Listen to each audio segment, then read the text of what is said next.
please enter the beautiful and elegant Palace of Versailles, the epicentre of royal French etiquette in the 17th and 18th century. Imagine walking through these grand halls and witnessing the most powerful people of the time showcasing their wealth and status through intricate social rituals and rules.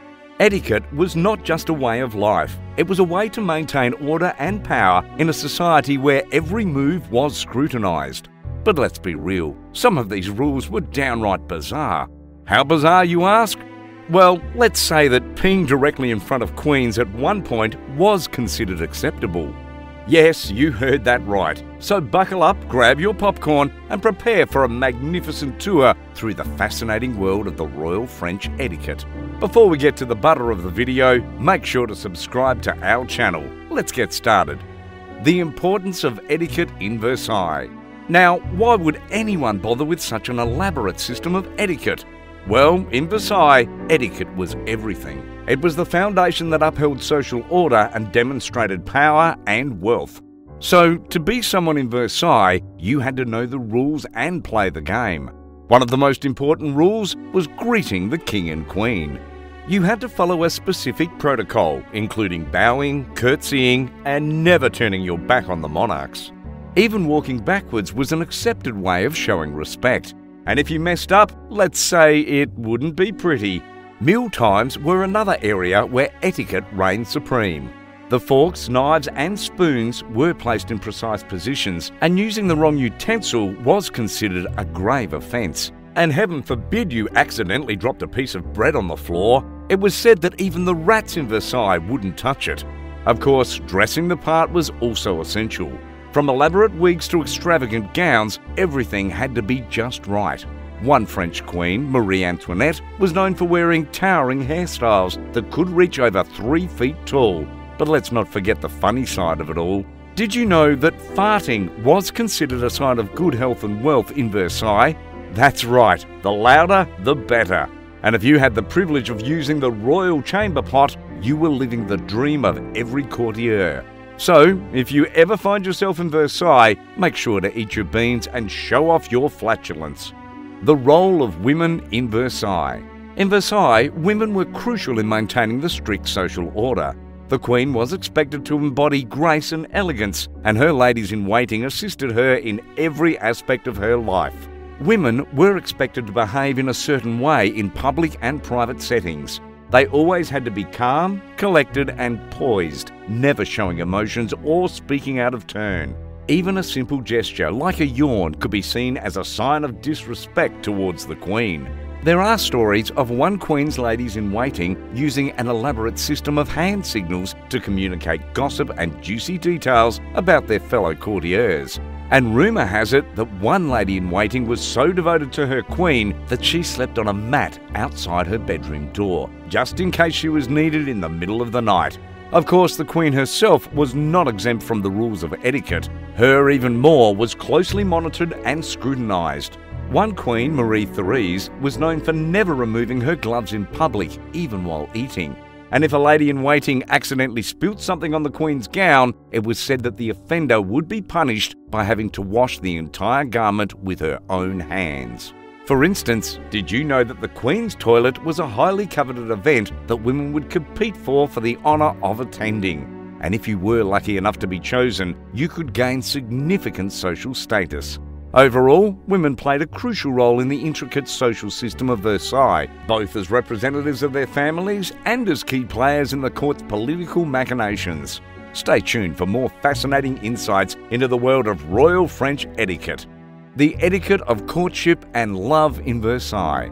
Regarding matters of the heart in Versailles, there were strict rules to follow. Courtship was a delicate dance, with potential suitors navigating a complex web of social expectations and family obligations. For starters, there were rules around dating. Young ladies and gentlemen were expected to adhere to a strict code of conduct when interacting with one another.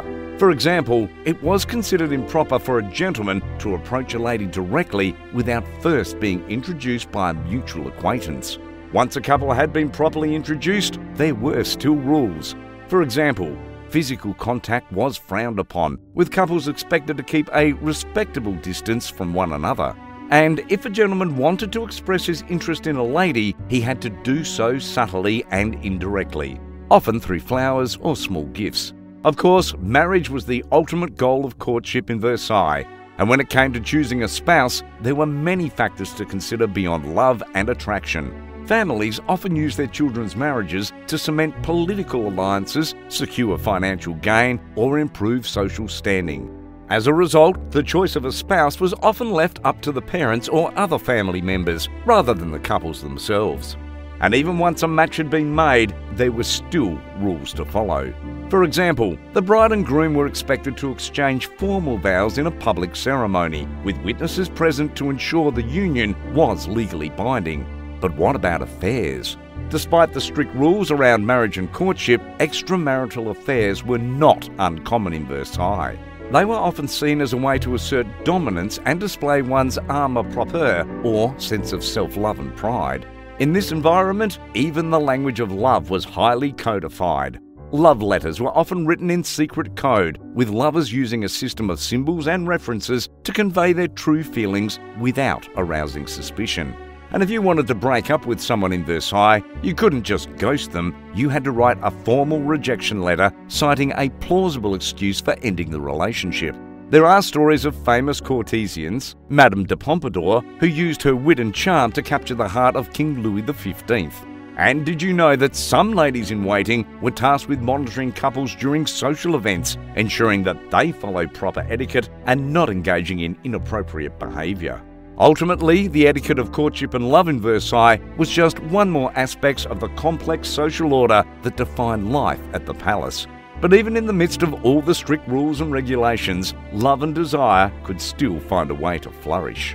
The role of fashion and clothing in Versailles. In Versailles, clothing was more than just a way to cover your body. It was a way to display your wealth, status, and taste. Clothing was a form of art, and the most elaborate and luxurious outfits were reserved for the highest members of the court.